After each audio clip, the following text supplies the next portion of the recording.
नमस्कार, मैं तरुण अरोड़ा। आज हम मौजूद हैं CNI चर्च संतोख माजरा में, डिस्ट्रिक्ट कैथल में, जहां पर आप देख सकते हैं आज के दिन CNI चर्च में जो है ईस्टर संडे मनाया जा रहा है।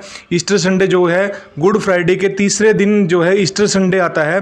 गुड फ्राइडे के दिन कहा जाता है कि ईसाई धर्म में कहा जाता है कि गुड फ्राइडे के दिन प्रभु ईसा मसीह ने जो है लोगों की भलाई के लिए बलिदान दिया था और तीसरे दिन जो है वो जीवित हुए थे, जो कि ईस्टर संडे का दिन है, इसलिए मनाया जाता है। बड़ी धूमधाम से मनाया जाता है। जो स्पेशल डे मनाया जा रहा है, क्या कुछ है हमारे दर्शकों के लिए बताओगे आप? ये जो है यीशु मसीह के जी उठने का दिन है जी। यीशु मसीह का जी उठने का दिन है। यीशु मसीह दुनिया में इसलिए आए थे ताकि मानव जाति की जो पाप में पड़ी है जी, उनका उद्धार हो सके। सर, ईस्टर संडे है, जैसे कि हाँ, ईस्टर संडे को क्रिसमस की तरह क्यों मनाया जाता है सर? क्योंकि ये क्रिसमस में तो पैदा हुए यीशु मसीह, वो जो उद्धार करता थे, जी। पर ईस्टर में उन्होंने जो गुड फ्राइडे में उस काम को पूरा किया जिस काम के लिए वो यहाँ आए थे, वो है साल्वेशन का, उद्धार का काम। जी। अब यीशु मसीह जो है, जो अब उनकी मृत्यु हो गई, तो उनकी मृत्यु तो नहीं हुई थी और वो चले गए स्वर्ग लोक में। जो पहले के लोग थे जिन्होंने एक सुसमाचार का प्रचार नहीं सुना था, उनको सुनाया, और फिर वो वहाँ से फिर वो आ गए बाहर, मतलब पृथ्वी में आ गए। कब्र उनकी खाली थी, यानी कि यीशु मसीह मुर्दों में से आज के दिन जी उठे थे। मतलब आपका मानना है कि जब वो मर चुके थे लेकिन बाद में वो जीवित भी हो गए, हाँ, स्वर्ग में जा चुके थे। सर, जैसे इसका कि क्या जो प्रभु यीशु मसीह थे उनको दफन किया गया था, उसी शरीर में प्रवेश किया था या कोई नया शरीर? ना उनको दफन किया गया था, ना उनको गाड़ा गया था, उनको एक नई कब्र में रखा गया था कि जो भी इंसान बन के आता है उसे तो एक बार मरना ही होता है। पर प्रभु यीशु मसीह मुकम्मल खुदा थे, तो वो मरे नहीं थे। खुदा कभी मरता नहीं है, गॉड नहीं मरता किसी का भी, है ना। विशेष तौर पे आज के दिन क्या किया जाता है सर, ईस्टर संडे के दिन? ईस्टर संडे के दिन खुशियाँ मनाते हैं। सुबह 4 बजे हम लोगों ने जुलूस निकाला था, कैंडल लेकर मार्च किया था, चर्च में आए थे और आकर पादी साहब ने उसके बारे प्रचार किया, ईस्टर के बारे में।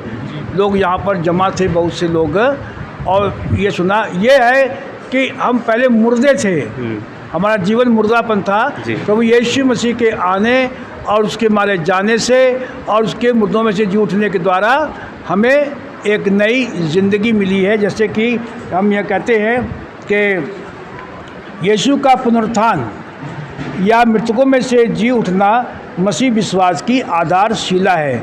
इसका एक गहरा संबंध प्रभु यीशु के संसार में आने और प्रभु यीशु पर विश्वास लाने वाले स्त्री पुरुष संसार के प्रत्येक व्यक्ति के साथ था। जी, वो जीवित परमेश्वर हैं। जी, जय यीशु मसीह जी। जय यीशु जी, आज आप क्या कहना चाहोगे आज शुभ दिन के ऊपर? भाई साहब ने तो बता ही दिया है आज के दिन के बारे में, जो उन्होंने बता दिया। बाकी एक बात है कि पैदा तो सब होते हैं लेकिन मरने के बाद जीवित कोई नहीं होता है, सर, और वो प्रभु यीशु मसीह के जीवन में क्रूस के ऊपर कांटों का जो ताज दिखाई दे रहा है, ये क्या निशानी है सर? ऐसा अब मैं आपको बताता हूँ थोड़ा सा। जी, आप बताइए। ऐसा होता है, ये कांटों का ताज, इंसान जो है वो क्या होता है, इंसान के ये हाथ होते हैं ना, अब सुन लीजिएगा ठीक से, ये हाथ है, ये हाथ जो है वो गंदे काम करते हैं। यीशु मसीह के हाथ में कीले ठुकी, पैर गंदी जगह में आते, जैसे शराब के नशे में जा रहे हैं या उसमें जा रहे हैं, तो वो पापी मनुष्य होता है। उस यीशु मसीह के पैरों में कीले ठुके गए इसीलिए ताकि जो पाप मानव जाति कर रहा है, तो उनके पाप का उन्होंने ये उनके ऊपर ये आया। ये हमारे पाँव जो गंदे रास्ते जाते हैं या हाथ गंदे काम करते, ये कांटों का जो ताज है, पता है, ये 17 कांटों का ताज उनके सर पे बनाया गया था। क्यों? वो राजाओं के राजा थे, तो वहाँ के जो उस समय के जो राजा थे, महायाजक याजक जिससे बोलते हैं, बड़े बड़े धर्माचार्य वगैरह, वो चिढ़ गए कि ये इतना बड़ा कहाँ से आ गया।